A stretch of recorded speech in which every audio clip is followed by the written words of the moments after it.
नमस्कार दोस्तों, आप सभी का स्वागत है आज की दिवाली स्पेशल वीडियो में, दिवाली धमाका वीडियो में।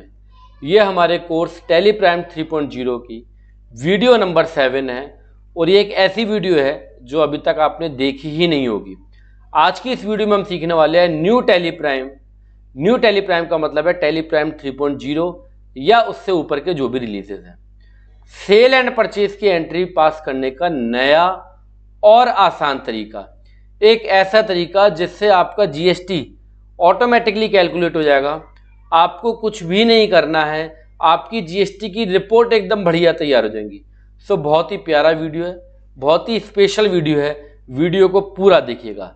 ये हमारे फ्री टैली प्राइम 3.0 का वीडियो नंबर 7 है। इस कोर्स के अंदर मैंने आपको बताया था कि टैली प्राइम 3.0 में जीएसटी को कैसे एप्लीकेबल किया जाता है। यहां पर मैं ये और बता दूं, जो अभी तक टैली प्राइम 3.0 नहीं चला रहे हैं और सोच रहे हैं ये वीडियो हमारे लिए कौन सा इंपॉर्टेंट है, हम तो अभी ERP 9 चला रहे हैं या हम टैली प्राइम 2.1 या टैली प्राइम 2 चला रहे हैं, मतलब 3.0 से नीचे के वर्जन चला रहे हैं।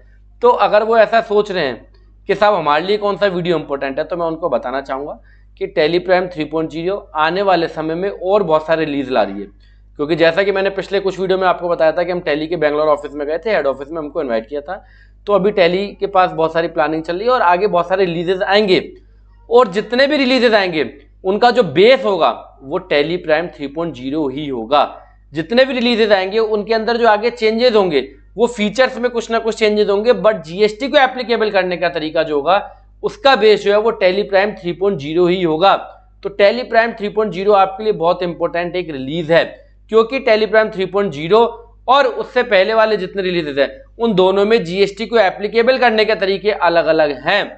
इसलिए मैंने ये सीरीज बनाई थी जिससे कि हमारे सब्सक्राइबर, हमारे व्यूअर्स और जो भी इस चैनल को देखता है उसको टैली प्राइम 3.0 या उसके आगे के रिलीजेस में अकाउंटिंग करने में दिक्कत ना हो। इसलिए ये पूरी सीरीज को जरूर देखिएगा। इतनी फिल्टर्ड सीरीज आपके लिए बनाई है जिसमें मैंने बताया कि टैली प्राइम 3.0 में आप 7 तरीके से जीएसटी एप्लीकेबल कर सकते हो और सातों का अलग अलग महत्व है, अलग अलग इंपोर्टेंस है। जैसे कि पहला तरीका बताया कि टैली में जीएसटी कंपनी क्रिएट करते समय एप्लीकेबल कर दो। ये उनको करना है जिनका केवल एक ही स्लैब रेट में काम होता है, वो बस एक बार जीएसटी कंपनी क्रिएट करते समय एप्लीकेबल कर दे। कैसे करना है, इन 5 वीडियो के लिंक आपको इस वीडियो के डिस्क्रिप्शन बॉक्स में मिल जाएंगे। 6वां वीडियो आपके सामने है और 7वां जो है वो तो बहुत ही स्पेशल वीडियो है जो कि अभी रिलीज होगा, अभी आया, मैंने अभी वो बनाया नहीं है, बनाएंगे जल्दी, ठीक है। तो पहला, कंपनी क्रिएट करते समय आप जीएसटी डाल दो। दूसरा, आप सेल और परचेज के लेजर में जीएसटी की रेट बता दो। तीसरा, आइटम क्रिएट करते समय बता दो। चौथा, ग्रुप क्रिएट करते समय बता दो। 5वां, एक्सपेंस या इनकम के लेजर में बता दो, जो कि सर्विस सेक्टर वाली अकाउंटिंग होती है। और 6वां और बहुत ही इंपॉर्टेंट और बिल्कुल नया, जीएसटी क्लासिफिकेशन। इतना प्यारा ये फीचर था कि आपको देख के आनंद आ जाएगा, आपको भाई साहब ये तो सबसे मजेदार है। तो ये 5 वीडियो के लिंक आपको इस वीडियो के डिस्क्रिप्शन बॉक्स में मिल जाएंगे। 6वां वीडियो मैं बना रहा हूँ, 7वां भी बहुत जल्दी बनाऊंगा। मैं वीडियो की एक बार आपको सबकी झलक दिखा देता हूँ। ये हमारा पहली वीडियो है जिसमें बताया कि टैली प्राइम को कैसे एप्लीकेबल आप कर सकते हो जीएसटी को 7 तरीके। ये हमारा वीडियो नंबर 1 जिसमें हमने बताया कैसे आपको कंपनी क्रिएट करते समय जीएसटी सेटअप करना है। ये आपको सेल और परचेज के लेजर में कैसे जीएसटी सेटअप करना है, ये आइटम में कैसे जीएसटी सेटअप करना है, ये ग्रुप में कैसे जीएसटी सेटअप करना है, और ये सर्विस सेक्टर की अकाउंटिंग। और ये हमारा आज का वीडियो जिसमें मैं आपको बता रहा हूं Diwali special video new tally prime, मतलब टैली प्राइम 3.0 उसके ऊपर के रिलीज में सेल और परचेज की एंट्री, चाहे वो आइटम इनवॉइस की हो, चाहे वो अकाउंटिंग इनवॉइस की हो, चाहे वो एक्सपेंस की एंट्री पास करो, किस तरीके से केवल आप एक बार जीएसटी का रेट बता दो भाई साहब और आपकी एंट्री इतने बढ़िया तरीके से हो जाएगी, एरर फ्री जीएसटी रिपोर्ट तैयार होगी। सो बिना किसी देरी के वीडियो की शुरुआत करते हैं। आपसे एक ही रिक्वायरमेंट है कि भैया कमेंट करना वीडियो में दबा के कि सर मजा आ गया, ठीक है। सो ये लो जी, हम आ गए टैली प्राइम के ऊपर। ये टैली प्राइम का जो मैं आपको रिलीज चला के दिखा रहा हूँ, ये मेरा 3.0 का रिलीज है। आप चाहे 3.0 चलाओ, चाहे उससे ऊपर 4.0 चलाओ, कोई भी चलाओ, बट जीएसटी एप्लीकेबल करने का तरीका उसमें एक ही है। 3.0 से नीचे के वर्जन में जाओगे तो जीएसटी एप्लीकेबल करने के लिए आपको सेट ऑल्टर जीएसटी डिटेल के ऊपर यस करना पड़ता था, बट 3.0 और उसके आगे के रिलीज में आपको ये फंक्शन नहीं करना पड़ता। क्या करना पड़ता है आपको दिखाता हूं। तो सबसे पहले एक हम नई कंपनी क्रिएट करेंगे और मैं यहां लिख देता हूं दिवाली स्पेशल वीडियो, ठीक है। और ये मैंने ले लिया साहब स्टेट एंड कंट्रोल A की को हमने प्रेस करके कंपनी को क्रिएट कर दिया है। सो मैं एक काम और करता हूँ, वीडियो आपको थोड़ी अच्छे से दिखे तो अपनी शक्ल भी हटा देता हूँ, जिससे कि आपको थोड़ी सी स्क्रीन बड़ी दिखे, फिर बाद में अभी हाजिर हो जाएगी। तो साहब ये मैंने क्या करा, कंपनी क्रिएट कर दी। कंपनी क्रिएट करने के बाद आप देखोगे एनेबल जीएसटी यस है बस, और आपको इसमें कुछ भी नहीं करना है। कंट्रोल A की को हमने प्रेस कर दिया। जैसे ही हमने कंट्रोल A की को प्रेस करा हमारी कंपनी क्रिएट हो गई। एक बार मैं यहाँ पे कंपनी का जीएसटी नंबर और डाल देता हूँ। ये मैंने कंपनी का जीएसटी नंबर भी डाल दिया। कंट्रोल A की को हमने प्रेस करा, अगेन कंट्रोल E, ये हमारी कंपनी क्रिएट हो गई, जीएसटी इसके ऊपर एप्लीकेबल हो गया। अब हम क्या करेंगे, अब हम सबसे पहले आएंगे क्रिएट के अंदर। क्या करेंगे, क्रिएट। पूरा वीडियो ध्यान से देखिएगा, बिल्कुल नया वीडियो है, पूरे यूट्यूब पे नहीं देखा होगा, कहीं पे भी आपने सुना होगा। क्रिएट पे हमने एंटर करा और यहाँ पे आपको मिलेगा जीएसटी रजिस्ट्रेशन के नीचे जीएसटी क्लासिफिकेशन। क्या मिलेगा, जीएसटी क्लासिफिकेशन। इसके ऊपर आपने एंटर प्रेस कर देना है। क्या कर देना सर, एंटर प्रेस कर देना है। और यहाँ पे जीएसटी बेसिकली 4 रेट है, 5, 12, 18, 28। तो बस हम यहाँ पे शुरुआत में ही 5, 12, 18, 28 के क्लासिफिकेशन बना देंगे। ये हमने लिखा जीएसटी @5%। HSN कोड आप आइटम में या जो भी लीडर बना रहे हो वहां पे बताना। जीएसटी का रेट हम यहाँ पे डिफाइन कर देंगे, स्पेसिफाइड डिटेल्स हेयर, और ये मेरा 5% का रेट हो गया। ठीक है, कंट्रोल A की को मैंने प्रेस करा और फिर मैंने एक बनाया जीएसटी @12%। यहाँ पे मैंने बताया इसको 12%। हमने क्या करें, हम क्लासिफिकेशन बना रहे हैं कि हमारी 5%, 12, 18, 28, बेसिकली इन 4 से ज्यादा में आप भी डील नहीं करोगे, हालांकि रिलेटेड भी होगा वो भी बना सकते हो, बट अभी मैं 4 ही आपको बता रहा हूँ, 5, 12, 18, 28। ठीक है, कंट्रोल A करा। इसके बाद आपको भाई साहब एकदम से मतलब मैजिक होने वाला आपके सामने, क्योंकि इसके बाद आप कहीं पे भी जीएसटी को एप्लीकेबल नहीं करोगे, केवल एक ही फंडा बस। बहुत ही प्यारा फंक्शन, मुझे पर्सनली बहुत अच्छा लगा। 18% control A, GST @28%, specified detail. ये हमने क्या करा, 4 जीएसटी के क्लासिफिकेशन बता दिए। एक बार मैं आपको ऑल्टर में लेके आता हूं, जीएसटी क्लासिफिकेशन पे एंटर प्रेस करता हूं, तो ये मैंने 12, 18, 28, 5, बस काम खत्म। अब आपको कुछ भी नहीं करना, इतना प्यारा फंक्शन कि अब आपको कुछ भी नहीं करना। अब हम आए सीधा वाउचर के ऊपर, F9 परचेज की एंट्री को हमने प्रेस करा और मैं यहाँ पे एक परचेज चढ़ा रहा हूँ। कंट्रोल H से मैंने आइटम इनवॉइस कर दिया। मैं आपको item invoice purchase, accounting invoice purchase और एक सेल आइटम की और अकाउंटिंग की दोनों दिखाऊंगा। तो सप्लायर का इनवॉइस नंबर मैंने यहाँ 1 डाला, पार्टी का नाम ABC एंड कंपनी क्रिएट कर दिया, और ये हमारा क्या हो गया सर, ये हमारा हो गया सन्ड्री क्रेडिटर, क्योंकि हम इससे क्या कर रहे हैं सर, माल को खरीद रहे हैं। माल को खरीद रहे हैं तो सर क्या हो जाएगा, सन्ड्री क्रेडिटर हो जाएगा। देन हमने एंटर की को प्रेस करा और ये मैंने स्टेट यूपी ले लिया। देन उसके बाद मैंने क्या करा साहब, इसका जीएसटी नंबर यहाँ पे मैंने मेंशन कर दिया।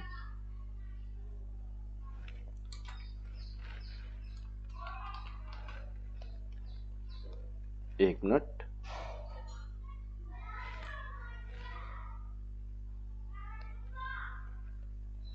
यस, ये हमने क्या करा, जीएसटी नंबर मेंशन कर दिया।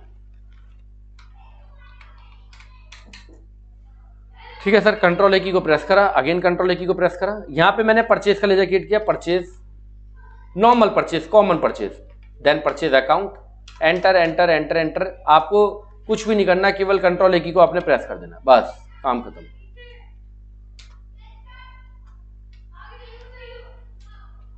और यहां पे मैंने एक आइटम A क्रिएट करा एंड पीसीज, यहां पे मैंने इसकी यूनिट क्रिएट करी, कंट्रोल A, एंटर। यहां पे आप आइटम A का HSN कोड बता दोगे। क्या बता दोगे, HSN कोड। HSN कोड हमेशा हमें आइटम में बताना चाहिए और कहीं नहीं बताना चाहिए। ठीक है, तो यहाँ पे मैंने स्पेसिफाइड डिटेल शेयर करके यहाँ पे HSN कोड बता दिया इसका। देन उसके बाद जीएसटी रेट डिटेल्स का ऑप्शन आएगा। तो ये आइटम है आपका कौन से परसेंटेज में है ये आप बता सकते हो, 12, 18, 28 जिसमें भी है उसको आप यहाँ से चूज कर सकते हो। यहाँ पे आपका यूज जीएसटी क्लासिफिकेशन है, यहाँ पे राइट हैंड पे आपके पास चारों क्लासिफिकेशन आ जाएंगे। मान लो मैंने बोला है मेरा 5% में, काम खत्म। कंट्रोल A की को प्रेस करा, 1 पीस 1000 का। मैं आपको एक ही के अंदर चारों फीडिंग करके दिखाऊंगा, 5, 12, 18, 28 की। आइटम B पीसेस, इसका भी मैंने यहाँ पे HSN कोड बता दिया। और ये मैंने यूज जीएसटी क्लासिफिकेशन, मान लो ये मेरा 12% का आइटम है। Control A 1 piece. ये मैंने एक और आइटम बनाया, आइटम C पीसेस के अंदर, इसका भी मैंने HSN कोड यहाँ पे बता दिया। और जो जीएसटी का रेट है यूज जीएसटी क्लासिफिकेशन 18%, तो मैंने आपके सामने 3% ले लिया, 5, 12, 18। इसके बाद मैं लूंगा आपके सामने 28 का। इतना कमाल का फंक्शन है ये कि आपका हर जगह काम होगा। अभी वीडियो पूरा देखना, मैं इसके आपके 2-3 जगह पे और उसके क्या क्या महत्व है, क्या क्या मतलब है, वो भी आपको बताने वाला हूं। Use GST classification 28, control A, 1 piece 1000। चूंकि लोकल की परचेज है हमारी, ऑल्ट सी से हम CGST, under duty and taxes GST CGST, control A. Tax automatically लगा हुआ आना चाहिए, ऑटोमेटिकली लगा हुआ आया है। Duty and taxes GST SGST, control A. Alt A से एक बार हम चेक करेंगे, आप देखोगे 5, 12, 18, 28। ये भाई साहब है कमाल का फंक्शन इसका, एंटर एंटर एंटर एंटर। ये हमारा साहब एक ट्रांजैक्शन रिकॉर्ड हो गया। अब मैं क्या कर रहा हूं, अभी ये आइटम इनवॉइस है, अब मैं आपके सामने इसको अकाउंटिंग इनवॉइस में फीड करूंगा। अभी आइटम इनवॉइस है, कंट्रोल एच से मैंने करा अकाउंटिंग इनवॉइस, और ये मान लो मैंने एबीसीएन कंपनी से ही एक हमारे पास बिल आया जिसका मैंने नाम रखा journal expense, under indirect expenses. यहां पे आप इसका एचएसएन बताना चाहो तो बता दो, वैसे परचेज की बात है, नहीं भी बताओगे तो भी कोई बात नहीं, पर मैं यहाँ पे बता देता हूँ। और यहाँ पे मैंने यूज जीएसटी क्लासिफिकेशन, मतलब हर जगह पे आप केवल यहाँ से क्लासिफिकेशन यूज कर लो कि भाई ये एक्सपेंस मेरा 18% का है। कंट्रोल ए की को प्रेस करा, मान लो 5000 रुपये का मेरा एक्सपेंस है, सब कुछ यहाँ पे डिटेल लिखी आ गई कि 18% है भैया, कंट्रोल ए। और ये मैंने लगाया CGST and SGST. Alt A से आप चेक कर सकते हो कितना रेट लग के आया था, 18%। मतलब कोई एरर ही नहीं आएगा। लोगों को 3.0 के अंदर जीएसटी लगाने में दिक्कत हो रही है, इसीलिए तो हम ये सीरीज लेके आए हैं आपके लिए, जिसमें हम आपको 7 तरीके से बता रहे हैं और सबका महत्व बता रहे हैं। इसका काम पे इंपोर्टेंस है, मतलब ये फंक्शन तो मुझे इतना अच्छा लगा जीएसटी क्लासिफिकेशन वाला। बस 4 क्लासिफिकेशन बना दो आप, उसके बाद चाहे आप आइटम क्रिएट करो, चाहे आप लेजर क्रिएट करो, कुछ भी क्रिएट करो, सारा डाटा ऑटोमेटिकली फैच होगा। एंटर एंटर एंटर, ठीक है। अब हम एक सेल का बिल बनाते हैं। F8 से मैंने सेल की को प्रेस करा, और ये मैं सेल कर रहा हूँ एबीसीएन कंपनी को ही। मैंने आइटम ए लिया साहब, यहाँ से कंट्रोल एच करेंगे, आइटम इनवॉइस में कन्वर्ट कर लेंगे इसको, और यहाँ पे हम सेल का एक लेजर क्रिएट करेंगे। इसके बाद मैं आपको जीएसटी की रिपोर्ट भी दिखाने वाला हूँ, अंडर सेल अकाउंट, कंट्रोल ए कर दो। यहाँ कुछ भी नहीं करना आपको, केवल टाइप ऑफ सप्लाई में गुड्स ले लेना, क्योंकि आप आइटम बेच रहे हो तो यहाँ पे आप गुड्स ले लेंगे, एंड कंट्रोल ए। तो सेल के लेजर में आपने कुछ भी नहीं बताना। आइटम ए मैंने चूज करा, 1 पीस 2000 का सेल करा, कोई जीएसटी रेट वगैरह कुछ नहीं बताना, सब ऑटोमेटिकली आएगा आपके पास। 2000 रुपये ऑटोमेटिकली कैसे आता है, देखो यहाँ लिखा हुआ आता है सिस्टम इन्फर्ड, ऑटोमेटिकली आ रहा है 12%। हमने कुछ भी नहीं करना, कंट्रोल ए, आइटम सी। और सबसे बड़ी बात है, मैं आपको मल्टीपल जीएसटी रेट 4 स्लैबों का आपको फीडिंग करके सेल एंड परचेज दिखा रहा हूं। वीडियो कैसा लगे कमेंट बॉक्स में जरूर बताना। लो जी साहब, सीजीएसटी एसजीएसटी ऑटोमेटिकली आ गया। ऑल्ट ए से हमने ऑल्ट F1 करा इसको, 5, 12, 18, 28 सारे आपके रेट लगे हुए आ गए। Enter enter enter enter. एक हम सर्विस का बिल और काट देते हैं। कंट्रोल एच से मैंने करा अकाउंटिंग इनवॉइस, यहाँ पे मैंने लिया एबीसीएन कंपनी। ऑल्ट सी, मान लो मैंने लिया professional fees services, under sale account.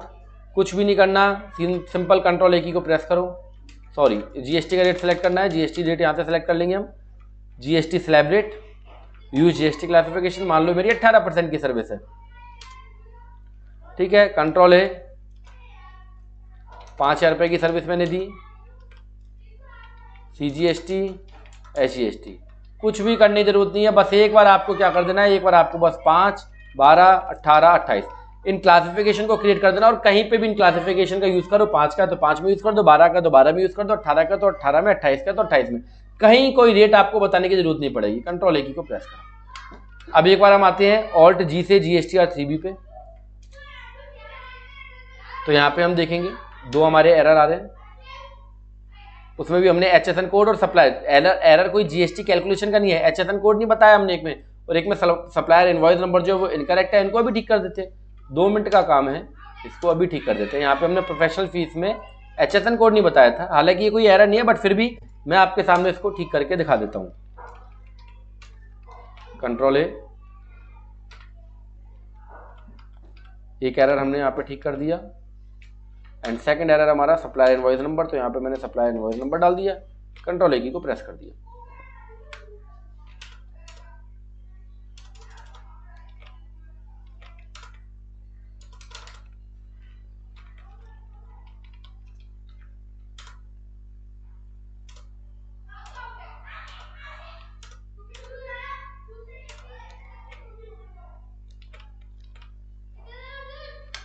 तो ये दोनों एरर हमारे यहाँ से हट चुके हैं। प्रॉपर्ली आपकी रिकॉर्डिंग हो चुकी है। आपकी GSTR 3B के अंदर लायबिलिटी एंड ITC दोनों दिखा रही है, और हमारी लायबिलिटी ज़्यादा है, 2160 रुपये की लायबिलिटी है, ITC 1530 की है। तो 2160 में से 1530 एक बार हम लेस कर देते हैं, 2160 माइनस 1530, 630 रुपये हमारे ड्यूटी एंड टैक्सेस में आ रहे होंगे बैलेंस शीट में। एक बार बैलेंस शीट देख लेते हैं, तो आप देख रहे हो 630 रुपये हमारे बैलेंस शीट के अंदर आ रहे हैं। ठीक है, सो प्रॉपर रिकॉर्डिंग आपकी P&L में आप चेक करोगे, प्रॉपर आपकी परचेज सेल प्रॉपर सब कुछ रिकॉर्ड है, आपका एक्सपेंस प्रॉपर्ली रिकॉर्ड है, कहीं पे भी कोई किसी तरीके का एरर नहीं है। एक बार GSTA 1 और देख लेते हैं हम, तो GSTA 1 में भी आपका कोई भी एरर नहीं है, प्रॉपर आपकी GSTA 1 रिकॉर्ड है। मतलब एक ऐसा तरीका जिसमें कोई भी किसी भी प्रकार की आपको दिक्कत नहीं होने वाली है। सो आई होप आप चीज़ों को समझ गए होंगे, आपको बहुत अच्छे से समझ में आ गई होंगी। तो करना क्या है आपको, सिंपली GST के क्लासिफिकेशन आपको बना देते हैं। ऑल्टर में आते हैं हम, GST क्लासिफिकेशन 5, 12, 18, 28। इसके बाद आप चाहे आइटम बनाओ, इसके बाद चाहे आप रीजा बनाओ, सिंपली क्लासिफिकेशन वहां से उठा लो, क्योंकि आपने 4 क्लासिफिकेशन बना दिए। इसके अलावा अगर आपका रिलेटेड है तो रिलेटेड का क्लासिफिकेशन अलग से बना लो। ठीक है, फिर आपको कुछ भी करने की जरूरत नहीं है, कहीं पे भी जो भी आप ले जा रहे हो आइटम क्रिएट कर रहे हो, उस क्लासिफिकेशन को चूज कर लो, GST की कैलकुलेशन ऑटोमेटिकली आपके सामने आ जाएगी। ठीक है, सो आई होप आज का वीडियो आपको अच्छा लगा होगा। आज की वीडियो में मैंने आपको सिखाया है टैली प्राइम 3.0 या उससे ऊपर के जो भी रिलीज है उसमें सेल एंड परचेज की एंट्री कैसे आपको पास करनी है with use of GST classification features. ठीक है, एरर फ्री आपकी GST रिपोर्ट तैयार होगी। और इसके बाद हमारा एक आएगा वीडियो नंबर 8, जो कि सबसे प्यारा वीडियो, उसमें एक बहुत ही बड़ा सीक्रेट आपके साथ मैं शेयर करने वाला हूं, वो वीडियो भी जल्दी आपके सामने आएगा। इस वीडियो को अपना प्यार जरूर दें, लाइक करें और साथ के साथ शेयर भी करें अपने दूसरे अकाउंटेंट भाइयों के साथ, कंजूसी बिल्कुल ना करें। और इस वीडियो के कमेंट सेक्शन में कमेंट करें, कोई भी क्वेरी है कमेंट करो, कोशिश करूंगा कि मैं आपको रिप्लाई करके दूं। टैक्स हमेशा आपका ऑटोमेटिकली कैलकुलेट होना चाहिए, कभी भी आपको मैन्युअली मेंशन नहीं करना है, अलग अलग लेजर नहीं बनाने इनपुट आउटपुट के। और GSTA 1 या GSTA 3B कोई भी रिटर्न उसको फाइल करने से पहले जितना सुधार कर सकते हो कर लो, क्योंकि जो भी नोटिस आ रहे हैं, मैं पिछले 5 साल से अल्लाह मचा रहा था 1 और 3B आप मैच करके फाइल करो, मैच करके फाइल करो। क्यों कर रहा था, क्योंकि अब देखो GST के जो भी नोटिस आ रहे हैं 17, 18 और 18, 19 के, आप उसमें देखना मेन जो नोटिस है 90% नोटिस इसी चीज के हैं, 1 और 3B का डिफरेंस, 3B और बुक्स का या 2A 2B का डिफरेंस। ये चीज हम अपने कोर्स में बहुत अच्छे से सिखाते हैं कि किस तरीके से आपको प्रॉपर रिकॉर्डिंग करनी है जिससे प्रॉपर रिपोर्ट तैयार हो। आई होप वीडियो आपको अच्छा लगा होगा। मिलते हैं नेक्स्ट प्रैक्टिकल वीडियो में। ये वीडियो देखने के लिए आपका दिल से धन्यवाद। Thank you.